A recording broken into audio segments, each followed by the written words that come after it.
Okay, welcome to the Saturday afternoon meditation class. And this is a class for the experts, those who are just beginning meditation. For the 4 introductory classes, please go in the room to my left. We're just telling that to my right, sorry, your left. We're just saying that the teacher of the introductory meditation group is much better than me, because people keep coming back to my class week after week after week after week. So I'm a very bad teacher. Him, after 4 weeks, they're all left and they're fine. So if you really want to learn meditation, please go to the room next door. So here we just keep on doing, emphasizing something new about meditation every day. And what comes to my mind today for the beginning of this meditation is a very simple teaching of the Buddha, which was very powerful for my meditation. And I'm even going to say it in Pali. It's Wasaga Ramanang Samadhi Labati Chitte Kakata Labati, which was that if you have a mind of letting go, of renunciation, of giving things away, you very easily come to stillness and to a state of peace. And all it really means is, instead of trying to get something in meditation or achieve things, if instead we have a mind to see how much we can abandon, let go, and free ourselves from, then we get into very deep and peaceful states of mind. And it did remind me of what my teacher used to say as well. He would always tell us, you meditate not to get things, not to attain things, not to have more experiences, but the whole attitude of meditation should be to see how many things you can let go of, how many things you can abandon. And that made me develop the simile of the hot air balloon. I've never been in a hot air balloon, but there is a couple of beautiful similes with a hot air balloon. Number one is, if you have been up there, no matter what's happening down on the ground, how windy it is, in a hot air balloon, when you're high up in the sky, there is no wind at all.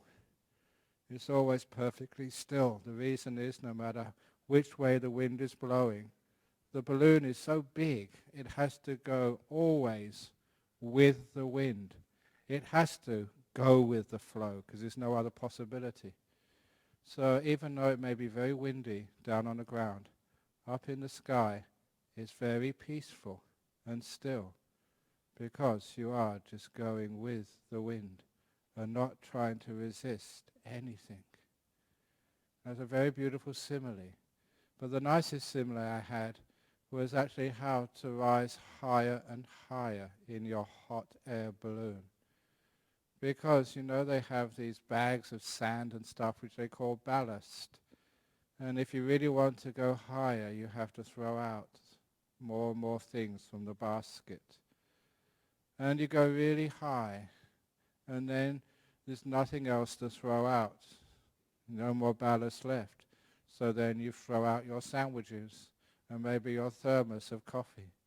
Anything, until there's nothing left in the basket to throw out at all, because every time you throw something out, you go a little bit higher. And then you look around the basket, it's only you, the basket and the balloon. What now can you throw out to go even higher? And you realize, I'll untie the basket and just hang on to the ropes. So you let go of the basket, and then you go really high, just you and the balloon. And the last thing, how can I go even higher? There's only one thing to let go of now. Let go of you. And then the balloon floats all the way into enlightenment. In that simile, it's all these little silly things which we keep in our meditation. Our past, our future, all the things which happen to us, all the stuff we have to do next, all this stuff which occupies and obsesses our mind from day to day. All that stuff. Remember, if you want to fly high in meditation, you have to throw all of that out of your mind. Just like throwing the heavy ballast out of your basket in the hot air balloon. And you go so high, you've thrown everything out, and then you get stuck. What else can I do? whenever you are in meditation, if you're not getting more still, more peaceful, it must be because you're still carrying something. There's still something you're attached to. There's still something you're holding on to. It may be some fear of the future or some memory of the past. You're holding on to something. As soon as you find out what you're holding on to and you throw it out, you always go deeper into peacefulness. And you go so far, and you look, there's nothing else to let go of. And then you realize the basket. And in that simile, the basket stands for your body. Forget about it, body. So you don't really even worry about how your knees feel, whether you're hot, whether you're cold, what's going on in your body. You let that go. So your body disappears. And many of you have that experience in meditation. You're sitting here and just you can't feel the hands, the legs, the back, the head. The whole thing has disappeared. That's like letting go of the basket. Because I often say, especially people of my age, the body is a basket case. Nothing much more can be done with it. So that's why it's lovely to let it go. At least my body is. There's a few other people's bodies here. I know they've been here a long time, and I think they qualify as basket cases. I think you know who you are. I am anyway. So when we let go of this thing, the body, then we go really high. But to go totally high to Nibbana, we have to let go of this thing called I, me, myself. And I've often compared the Buddhist meditation to other types of meditation. And there is one thing about letting go of the sense of self. The word they usually use is like surrender, give up, let go. And it's very often that sometimes people in other traditions say let go for their guru or for their God or for something else. But that letting go, that surrendering, that giving up is what propels them into very, very deep states of stillness and peace. Basically you have to disappear and vanish, not just your body going. But this person inside who's always giving orders, who's always giving advice, always interrupting the silence and the peace, always telling you, come on, stop messing around, go deeper, come on, how many minutes have gone, are we there yet? That sort of mind, that is what we have to let go of. And it's just our idea of self and ego, who we think we are. And when we get that gone, it's just like just the balloon is all that's left. And that just goes way up into the very deepest of meditations. So that was some of the reason why the Buddha said that if we have an attitude of letting go, renunciation, giving up, not attaining, not getting more things, but seeing how many things we can throw out of our mind. You know that sometimes our mind is so cluttered with stuff. I was just editing my book, The Good, Bad, Who Knows. That's the Singaporean edition. They're doing a much better quality edition in the United States, and I was just doing the final proofreading of that a couple of days ago. And I came across the old story of my mother's mantle shelf. That particular story is a very good one about meditation, about life in general, because I've been here in Australia for about over 30 years now, and the first time I went to see my mother in London, somebody gave me a little toy stuffed kangaroo, just as a memento for her. And so when I gave it to her, this little fluffy toy kangaroo, she loved it so much she put it on the shelf in the lounge room where she spent most of her time. And she loved that gift, and I was very pleased. If you can give a gift which somebody really appreciates, it makes you feel so good. So she was so happy with that gift. When I went to see her the next time, I got her a toy koala. And so she put that on the shelf next to the kangaroo. And the next time I got a kookaburra, the next time a platypus, and the fifth time I went to see her, somebody gave me a toy wombat so she could have the whole set.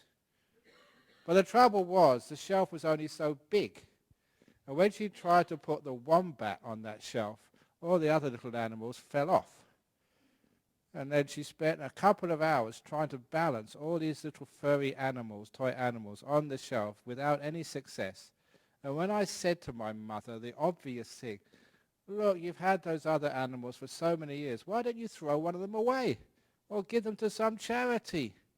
And I can never forget her expression, no, I love those little animals. They remind me of you. When you go, no, I can't give them away. Now you know what attachment is. And because of her attachment, she couldn't get the newest animal on the shelf. Her mind, or rather her shelf, was just so cluttered that things kept falling off. And I realized that that was a great simile for people with nervous breakdowns. When they really get stressed out, they get so much stuff in their mind, they put one more thing in, and the whole shelf breaks of their mind. What a stupid thing that is. So, I use that in my own life. Don't keep things for too long. See if you can learn how to have a mind of giving things away, throwing them out. And that way, that when you get a new gift, like the new wombat, then that is the only thing on the shelf, which means it's easy to place there, and it can get much more attention and love when it's there just by itself. And that's like the human mind. We have so many things in there. Nothing gets the attention it deserves. Nothing really gets the love and care because we've got too many things to look after. So, all the old stuff, give it away. Let it go. There's always nice charity shops which could, raffle off a little stuffed kangaroo or another nice toy.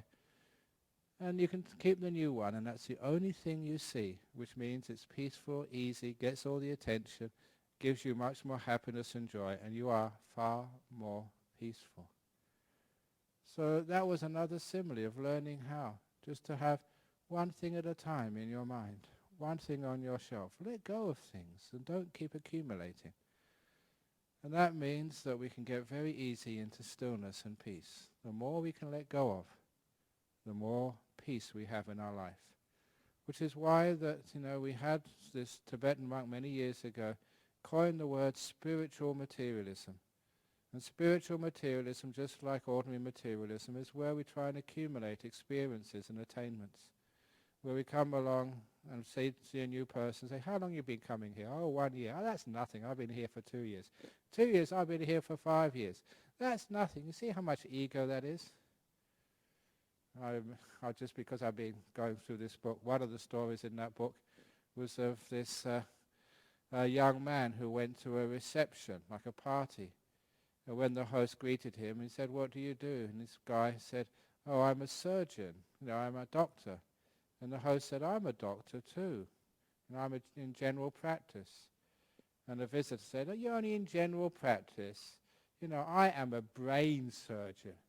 General practice is hardly brain surgery, is it? He was a very proud young man. And then he was introduced to the host's wife. And his host's wife said, I'm a doctor too. I work for Médecins Sans Frontières. I've just been back from the Middle East after a 6-month tour helping out poor children who've been injured in the conflicts in that part of the world.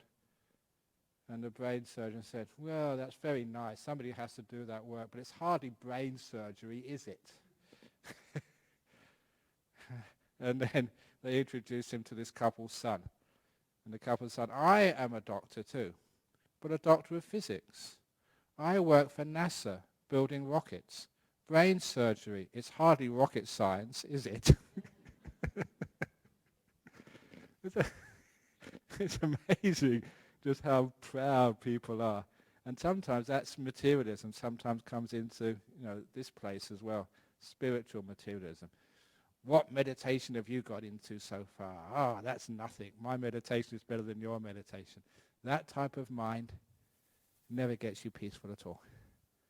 So please, get this beautiful mind of letting go, not accumulating things, seeing how empty you can be, not how full you can be. How much you can throw out of your basket while you're meditating. And if you get stuck somewhere, there's always something you can throw out. Find what that is and let it go, and you become more peaceful. Okay, so that's a little emphasis on how much we can let go with the simile of the balloon. Okay, so now let's do some meditation now. So if you'd like to get in your meditation posture, whatever that happens to be, and we can start the meditation. Wow. Very good.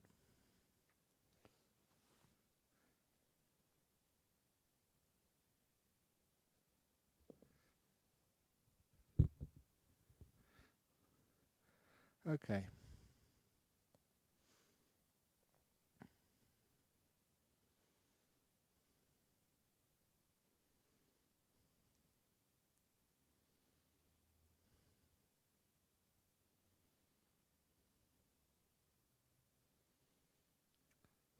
When you close your eyes, first thing to do is to care for your body. After a few seconds, you start to become more aware of your body because your brain is not distracted by sights.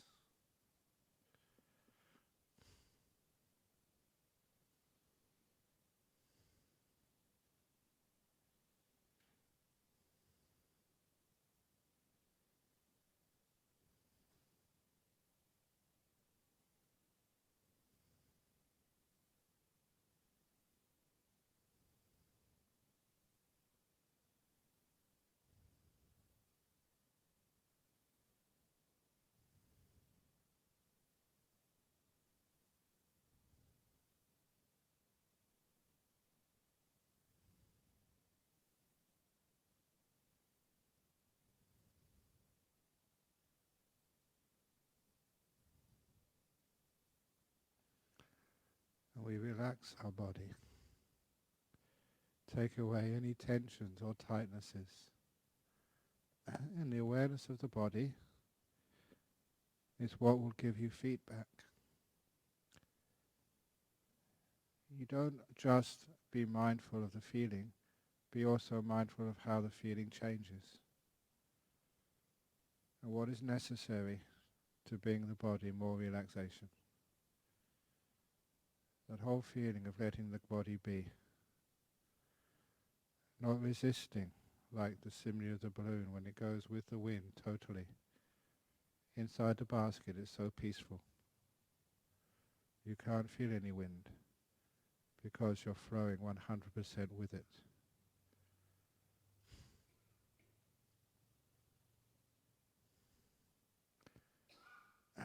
So we learn not to resist the feelings in the body, not to fight them or be afraid of them. And then they settle down and become very peaceful.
Once the body is relaxed, we can just discard it, ignore it, and focus on relaxing our mental world.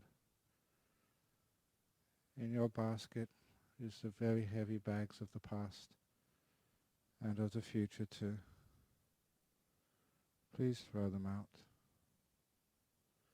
They don't belong in meditation. They just tether you to the past. They just chain you to the fears and anxieties of the future.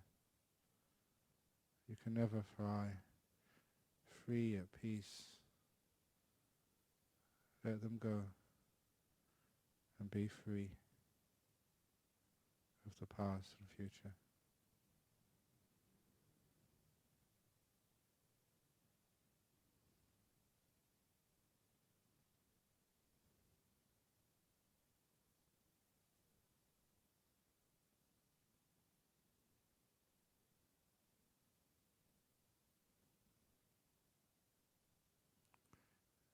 Thinking too is a heavy weight on the mind. All the thoughts will never give you any answers. See if you can throw the thoughts out. Have a mind with the attitude of throwing things away, not gaining things. And see how high you can go. Now I will stop speaking till the end of the meditation.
It's getting close to the end of the meditation now. So how do you feel? How much were you able to throw away? And how high or how deep in meditation did you go?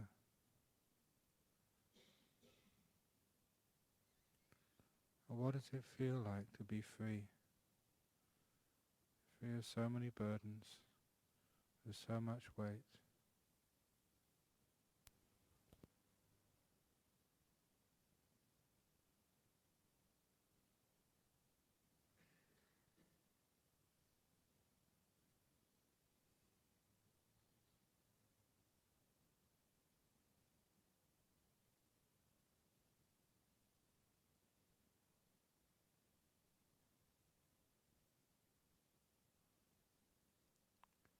I will now ring the gong 3 times.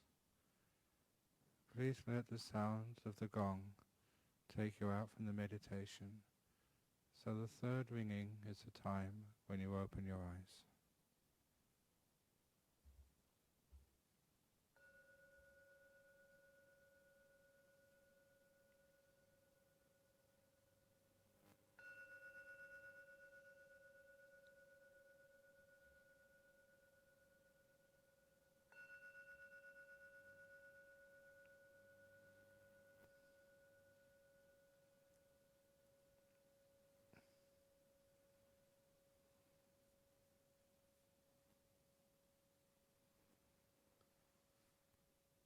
Very good. So first of all, we get the international questions.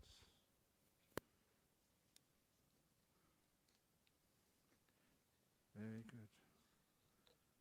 And today we have one from Venus and the other one from Mars. Interstellar questions. There's not. I wish to be. One day we'd get that. Amazing, wouldn't it? To get a question on meditation from a Martian. Okay. This is someone from Indonesia. This is a deep question on meditation. When we are at the jhana state, how does insight come? Is it automatic by conditioning or recollection on the Dhamma? These jhana states are states which the Buddha taught. It's the way the Buddha explained the eighth fact of the Eightfold Path, the correct stillness, the Samma Samadhi. And these are states where the body is totally vanished, where you cannot see, hear, smell, taste, or even the body is totally vanished. If somebody picked you up, you wouldn't know it. You are just with the sixth sense, the mind, and that is what you're experiencing. So just all the other 5 senses have vanished. That's what the jhana states are. Incredibly still, so still that at that time you cannot move the mind to that function we call comprehension. To be able to understand something, you have to look at it from different angles. You just can't look at it from different angles in those deep states. So the whole purpose is that when you come out of those jhana states, you have new data, things which you haven't seen before, now you have experienced. And if you like to know just how the insight happens, the old simile which I've given many times in the retreats is the simile of the tadpole and the frog.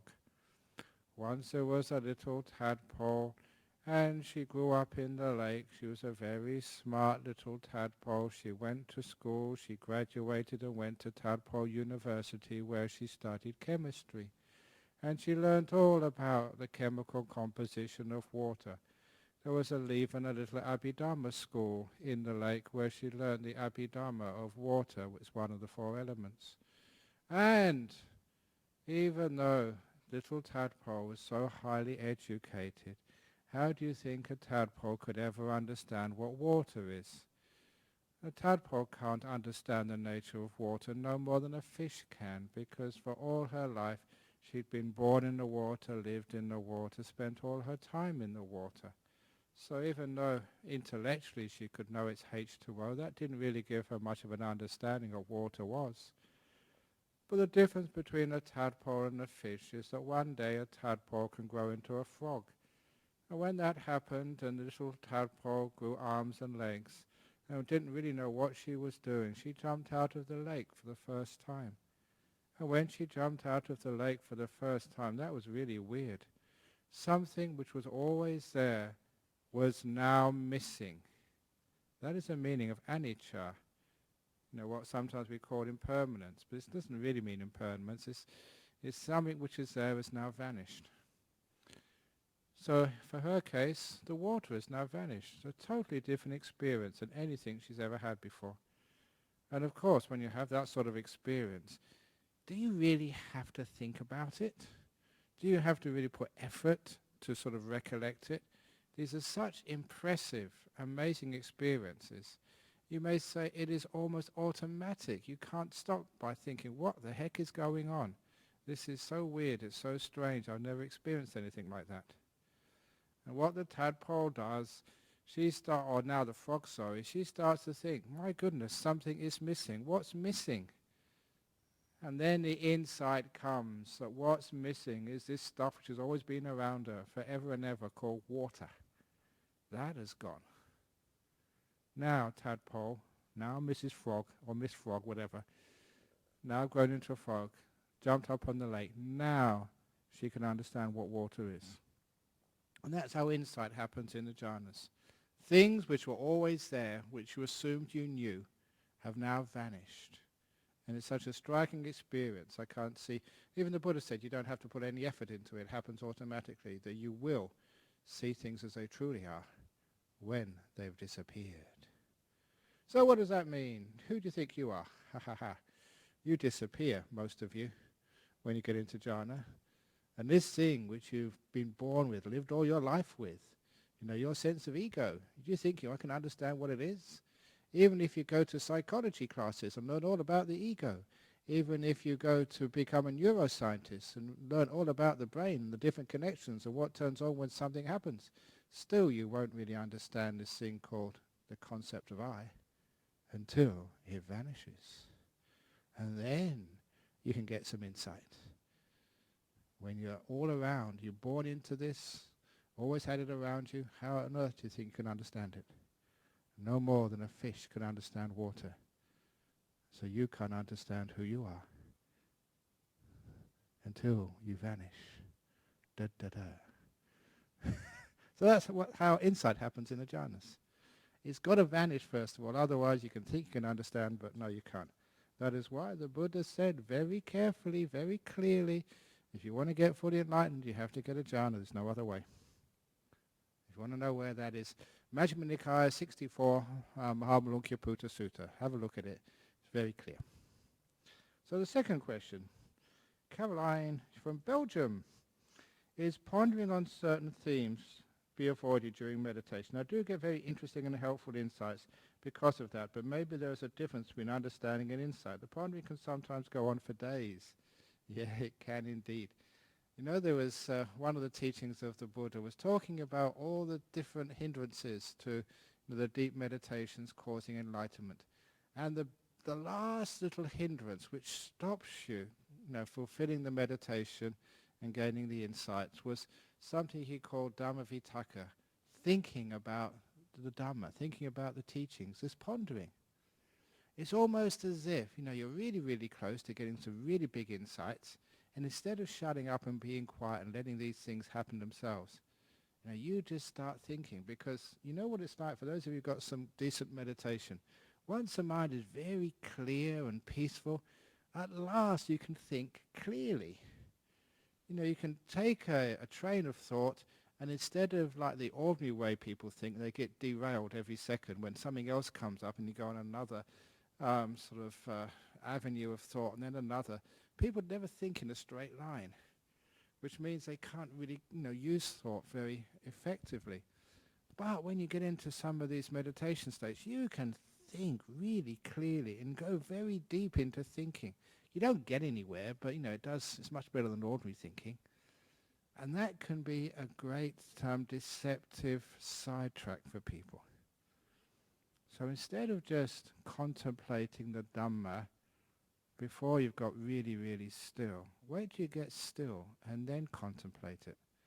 As a scientist, it's like you've done half the experiment, you got half the data in, and then you start thinking about what it all means. What happens is you'll skew the rest of the results. So if you are a real laboratory scientist, you will not even think or contemplate or compare the data until everything is in. And once you've got all the data, that is the time to contemplate, not in the middle, or with incomplete data. So it's best actually to leave all contemplation to the very end. But saying that, you get sometimes in meditation, and you get to sort of, say blockages, I keep calling them. You're getting deep, but then it's not happening. What's happening? Why? That is a time to sometimes just stand back and look, see what's going on. Because what usually happens, a simile which I made up, sometimes in meditation you get to a stage and it is like banging your head against a brick wall, that old simile. And it's a stupid thing to do, because all you need to do is just to go back a little bit. You just go back a sort of a couple of meters and you find just to the right there's a ladder going over that wall. Just to the left there's an open doorway going into the wall, but when you're right in front of the wall you can't see those. So just going back and doing a little contemplating, I don't mean more than a minute or two, you can actually see what the problem is. For example, just in the context of what I was saying earlier at the beginning of this session, you're stuck somewhere, contemplate, what am I holding on to? What is in my basket which I haven't thrown out yet, which I haven't let go of? And there's always something there. So that's the contemplation, most contemplation which I would ever do during my meditation. You get stuck somewhere, what's going on? What am I holding on to? What haven't I let go of? That's about the extent of the contemplation. I look around and say, oh, okay, I can see it. And you throw that out, and then you carry on getting deeper. The other type of contemplation, that was in the context of today's introductory talk. You're holding on to something, you've got something in your basket. The other thing I always look at is, what do I want? Because I know that wanting, is a cause of attachments, and it's a wanting which stops my mind becoming still all the time. So if I'm not getting still, I just stop for a little while and just contemplate, what do I want? And then soon the answer comes, I want something really stupid. And I say, no, what do I want that for? Let it go. It's the wanting which is stopping me becoming peaceful. And then as soon as I notice, what my mind wants, and I can very easily let it go, then it vanishes. For those of you who have actually gone into Buddhism deeply and studied the suttas, they have a metaphor in the suttas in traditional Buddhism called this guy Mara. Now hopefully there's no one here by that name, because sometimes they give that name to women, Mara. And it's a very unfortunate name if you become a Buddhist, because that's the equivalent of the Buddhist devil or demon or something. Not in the fact he's an evil guy. I always call him a guy, but I don't know why. But anyway, he was always someone who tries to interfere with the progress of your meditation and enlightenment. And the only way to overcome this Mara is to say, I know you, Mara, to see Mara. And that's all you need to do, nothing else. And in these stories of monks meditating and battling Mara, they don't do it with any force or willpower. They just say, I know you, Mara. And then Mara says, oh, the monk knows me. And he bows his head and just slinks off. Oh, the monk knows me, the monk knows me. It's the wisdom, the understanding, the knowing. That is what conquers Mara. And that's a beautiful metaphor for meditation. If whatever problem you have, you don't force that problem away or fight it away or beat it down. You know it. I know you wanting. I know you clinging. I know you fear. And as soon as you know it properly, it vanishes. It has to disappear. So that sometimes you do a little bit of contemplating just to know, what is it that's the problem? And it happens all the time. Once you can see what the problem is, it just vanishes, it disappears, it melts away. That's all one needs to do. You're holding on to something. Oh, that's what I'm doing. And then you don't have to force it away. It vanishes by itself. And that's a very beautiful metaphor of Buddhism. So it's not really contemplating in the sense of thinking this way and that. That type of contemplation will be a big hindrance. So instead, just do this very subtle contemplation. What's the problem? And see what's happening, and then you'll find the problem disappears, and you know you've got the problem solved because you just go really deep, almost immediately afterwards. So that's actually how it is. But the pondering, just maybe after the meditation you can do a little bit of contemplating, but it doesn't really get you anywhere. Basically, there's people who are much better ponderers than could ever be. All these philosophers, their brains, their intellects are so sharp, but they're so stupid. So, never really understand things. But, when you're still, that's when you can understand things. The wisdom born of stillness. And similarly, I gave this morning for those who came for the 8th precept, the great simile of the lake in the mountains.